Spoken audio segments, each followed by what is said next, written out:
দক্ষিণবঙ্গের ৭টি গুরুত্বপূর্ণ জেলা দক্ষিণ চব্বিশ পরগনা, নদিয়া, হুগলি, হাওড়া, কলকাতা, পুরুলিয়া এবং বাঁকুড়া, মোট ১১৪টি আসনে ডেটা কি বলছে, কার দিকে ঝুঁকছে খেলা ২০২৬? নমস্কার, সালাম। আমি মোস্তাফিজুর রহমান, একজন পলিটিক্যাল স্ট্র্যাটেজিস্ট। ২০২১ বিধানসভা ফলাফল, ২০২৪ লোকসভা ট্রেন্ড,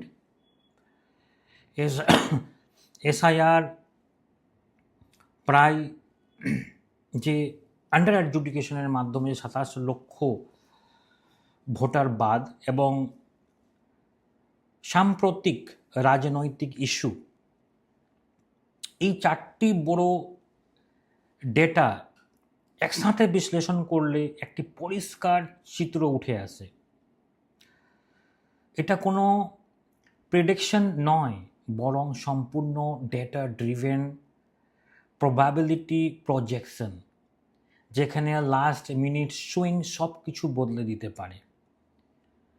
আপনি কি জানেন ২০২৬ এর নির্বাচন আর ওয়েব ইলেকশন না, এটা এখন পুরোপুরি ডেটা মাইক্রো ম্যানেজমেন্ট ইলেকশন। আর আজ আমি দেখাবো দক্ষিণবঙ্গের 7টি জেলার আসল চিত্র ডেটার ভিত্তিতে। ওকে, তো আশা করছি সম্পূর্ণ জিনিস আপনি স্পষ্ট ক্রিস্টাল ক্লিয়ার বুঝতে পারবেন। আপনাদের যদি ভালো লাগে তো অন্যান্য যে এই 7টি জেলা সম্পূর্ণ সবাইকে শেয়ার করবেন, এবং আপনাদেরও মত যদি থাকে আপনারা অবশ্যই কমেন্টে শেয়ার করবেন। ওকে, এই 7টি জেলায় টোটাল আসন সংখ্যা রয়েছে ১১৪টি। আমাদের এই প্রজেকশনে আমি যদি বলি ২০২৬-এ, তার আগে আমি আপনাদেরকে জানিয়ে দিই ২০২১-এ ফলাফল কী হয়েছিল।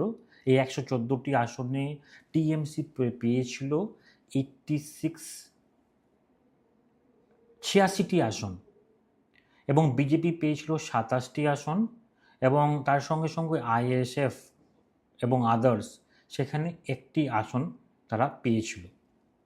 ওকে, আমাদের যদি প্রজেকশনে যদি বলি ২০২৬-এ টিএমসি পেতে পারে ৭৬ থেকে ৯৫টি আসন, বিজেপি পেতে পারে ২২টি থেকে ৪০টি আসন, এবং আদার্স পেতে পারে ১ থেকে ৪টি আসন।